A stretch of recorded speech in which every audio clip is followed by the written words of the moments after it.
আছি। আর কেন আসুন ব্যর্থ চেষ্টা করলাম, শেখার চেষ্টা করছি আস্তে আস্তে। আমি আগে কখনো বাঁশখালীতে আসি নাই, আস্তে আস্তে শিখে যাব।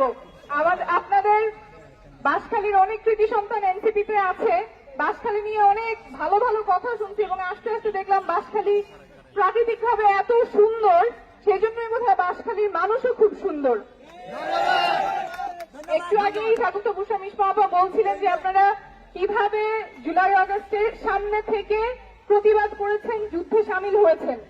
আমাদের যুদ্ধ শেষ হয় নাই, যুদ্ধ অনেক বাকি। আমরা আজকে আসছি এনসিপি থেকে, এনসিপি নতুন একটা দল, আমরা সবে শুরু করছি, কিন্তু আমাদের স্বপ্ন অনেক বড়। আমাদের দেশটা যে পচা ব্যবস্থার মধ্যে ছিল সেই ব্যবস্থা আমরা রাখতে চাই না, যেখানে দেশের নাগরিক রাষ্ট্র ব্যবস্থা হাজার হাজার নাগরিককে আহত করতেছে, যেখানে নিজের নাগরিক অন্ধ হয়ে যাচ্ছে, পঙ্গু হচ্ছে রাষ্ট্র ব্যবস্থার কারণে, সেই ব্যবস্থায় আমরা আর ফেরত যেতে চাই না। আমরা চাই যে কোনো সাধারণ নাগরিক ন্যায্য বিচার পাবে, কোন দলীয় বিবেচনায় তার বিচার কার্য ব্যাহত হবে না।